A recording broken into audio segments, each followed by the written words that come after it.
Okay, guys, hello, welcome you to another virtual lesson. I hope that you're right and I hope that you're staying at home because, seriously, from what I can see uh, on Instagram and other social media, people still don't care at all about all the hashtag stay home actions, and let's hope that it will not bring such a dramatic effect as it did in Italy, and the same thing is happening right now in Spain and will be happening in France soon.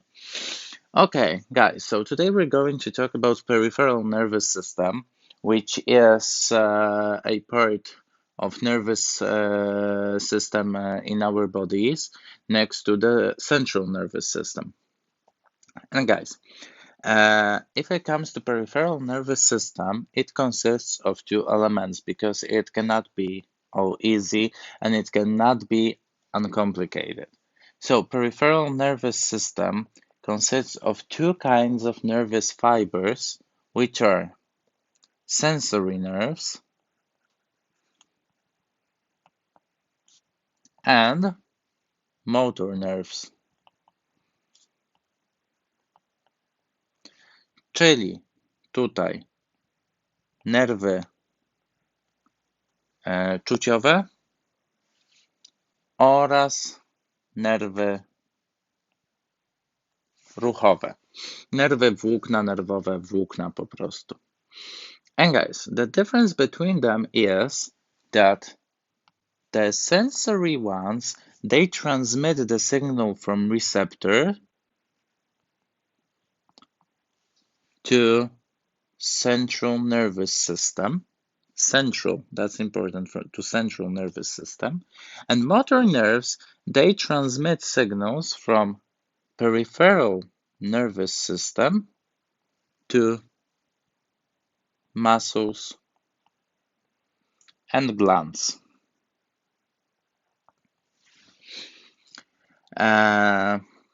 So this is the main difference between them.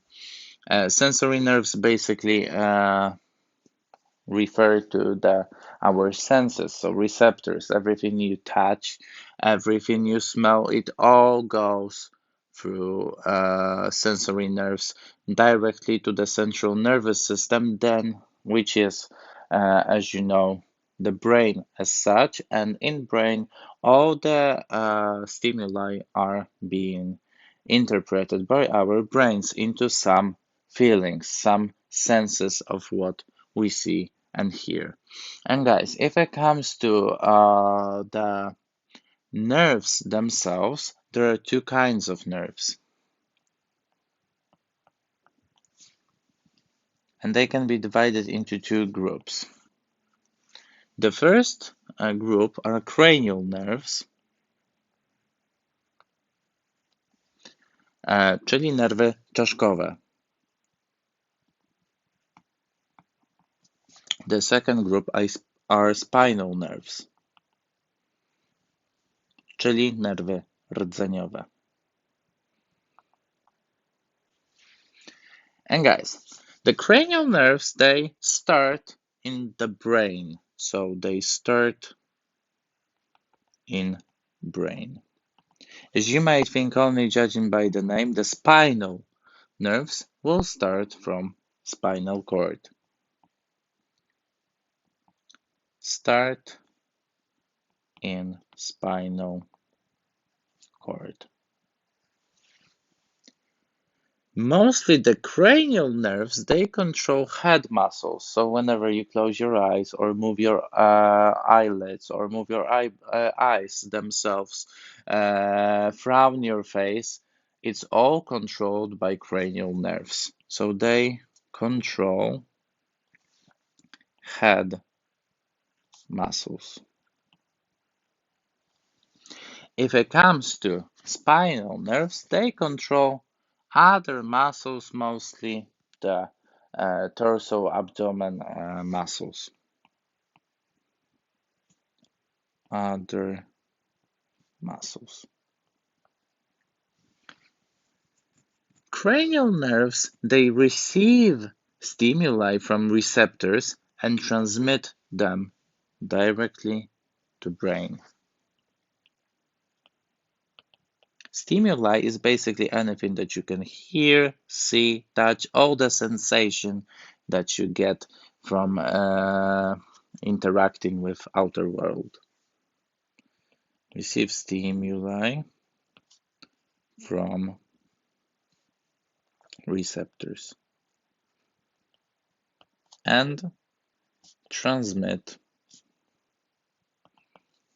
them to the brain. If it comes to spinal nerves, they receive stimuli from skin, mostly covering uh, abdomen, torso, and limbs, so basically the rest of our body. Oh, sorry for this. Receive stimuli from abdomen, torso, and limbs. And guys, basically those nerves are absolutely needed to take control over your body. Uh, which of them we have more? Well, we do have uh, many of both of them, of course, uh, but those are more numerous. And they basically, I hope that you remember this when we were talking about locomotor system. When we brought Stefan into classroom, when you took a look at his spine in the back, he had some yellowish, like rubbery things going out of his spine, and basically those were the spinal nerves, at least the representation of the spinal nerves. And guys, there is some occurrence that is slightly weird. Whenever you touch something hot, for instance, a hot pot in the kitchen, or a hot iron, or something that is sharp, or a needle, what you do is you immediately take your hand back from it, even though the pain shows later on. And this is a nice feature that we were equipped with by Mother Nature, which is called the reflex arch. Po polsku to jest łuk odruchowy.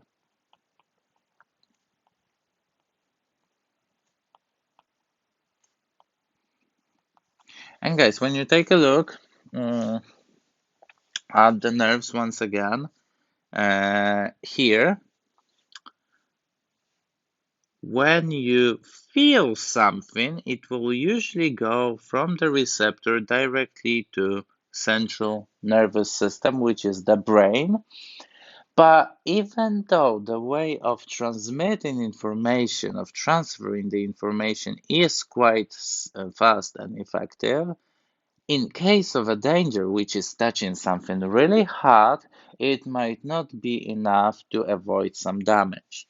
So nature has equipped us with an alternative solution. If, for instance, you or maybe I have an illustration for you, just let me do it this way. Whoops. Let it move here. This is taken from Wikipedia, actually, but I like this illustration. And guys, take a look at what is happening here.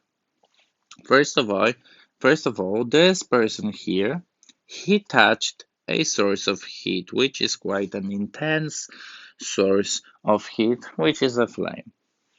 So when he touched it, the signal goes from his finger, it's called here the receiver, but we can also call it the receptor,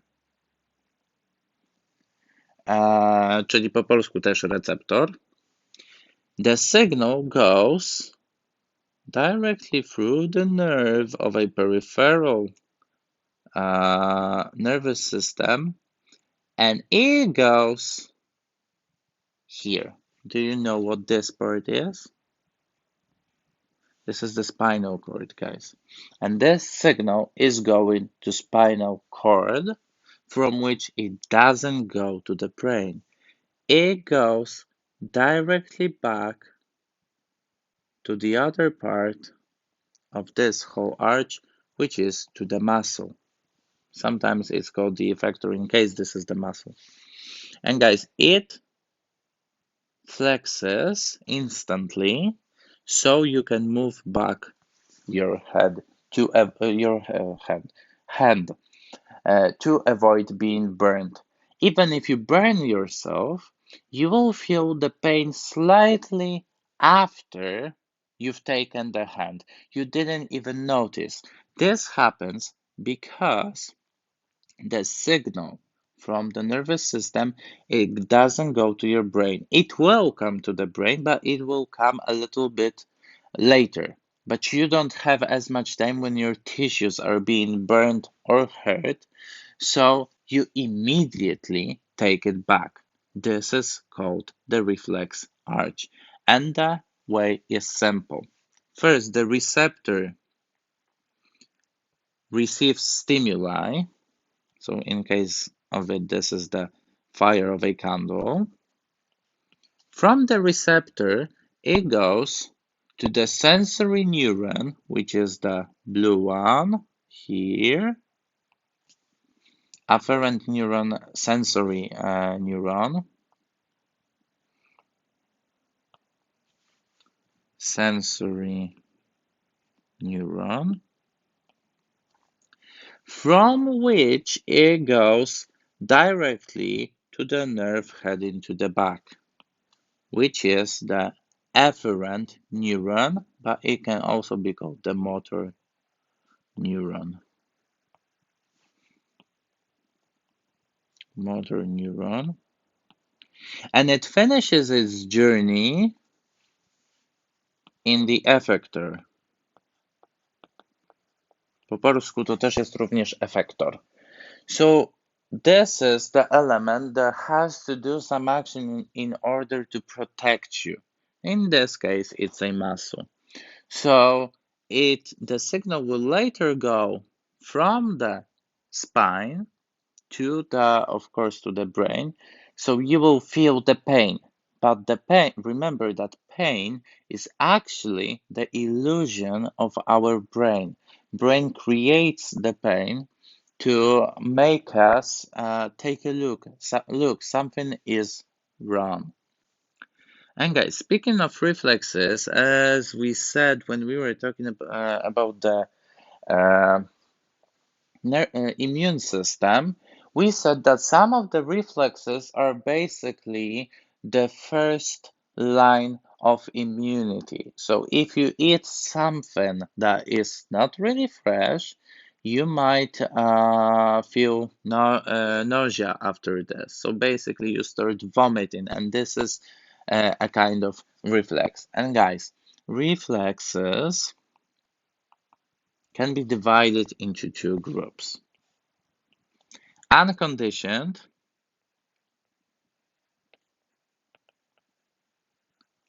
in other words inborn, czyli bezwarunkowe,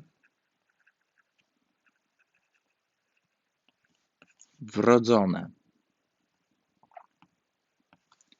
Or the second group, which are the conditioned, acquired. Po polsku warunkowe, warunkowe. Inaczej nabyte. Guys, what's the difference between them? Let's focus on conditioned ones.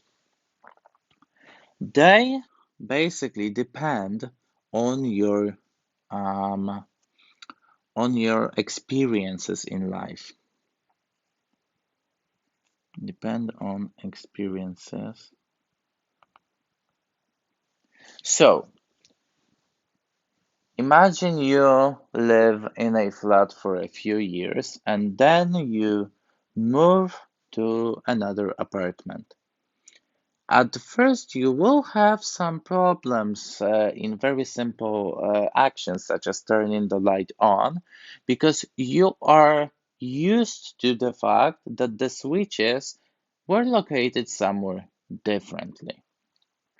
Uh, this is an example of a conditioned reflex. You walk into the room and your hand just goes straight to the light switch. Also, if it comes to the conditioned reflexes, the first one of the most famous researchers that took uh, a research on the case was a Russian scientist named Pavlov. Po polsku w transkrypcji to jest Pawłow. And you might have heard a phrase, Pavlov's dogs.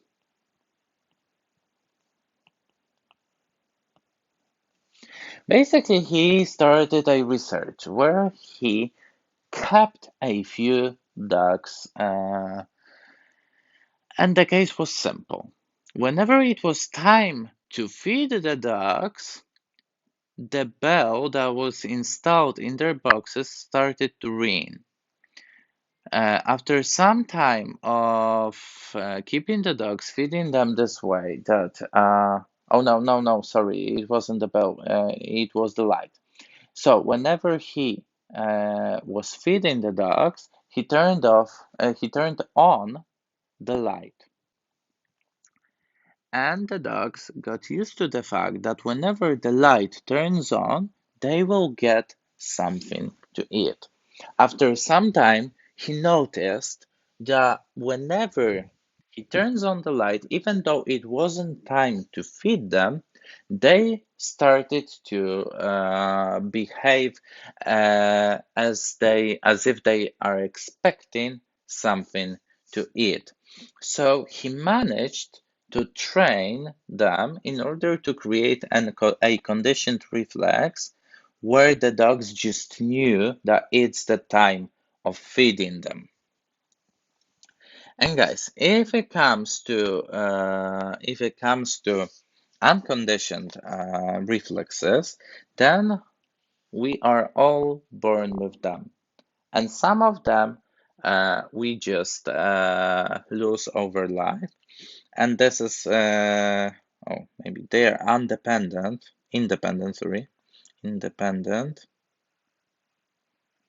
of experiences, but also some of them are lost throughout the life.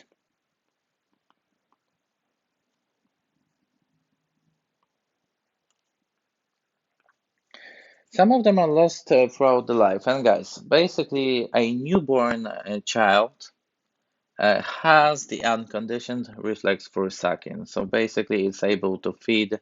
Their mothers are able to feed them with their breasts. This is one of the examples. The second example is when you have a baby, a newborn, and you touch their palm, they will unconsciously close the palm. So, as if they are holding to something. This is also an unconditioned reflex. Uh, this is also an unconditioned reflex that scientists think that it's meant to prevent the child from falling somewhere. Guys, there is also a reflex that we lose when you take a baby, a young baby, and you take it by its chest. Uh, the babies will usually start to move their legs as if they are walking. So this is also an example of an unconditioned reflex. Mm, and also, unconditioned reflexes are, as I mentioned before, vomiting when something is unfresh, which is the reflex that we don't lose, and also coughing when we choke on something. This is a reflex that saves lives. Uh, so, guys, I want you to remember that we have those conditioned here and unconditioned reflexes. These are the ones that we are born with, these are the ones that we acquire throughout our lives. Something that prevents us from getting burned or hurt is the reflex arch, where the signal from the stimuli, it doesn't go to the brain, it completely avoids brain at this point, and it goes directly back to the effector, which is usually the muscle. And we also have two kinds of nerves in the peripheral nervous system. Cranial nerves that basically operate mostly head muscles, and they all origin from brain. Oh, sorry for this. They origin from brain, and we have spinal nerves that origin from spinal cord, and they basically control other muscles, mostly limbs and torso. Okay, guys, so this is it for now. Uh, we are slowly approaching the end of the chapter. So I guess maybe a kind of test will be in the future, in the nearest future. I guess that's a good solution. I just have to work on the details on this. So this is it for now. Enjoy your day and once again, stay at home.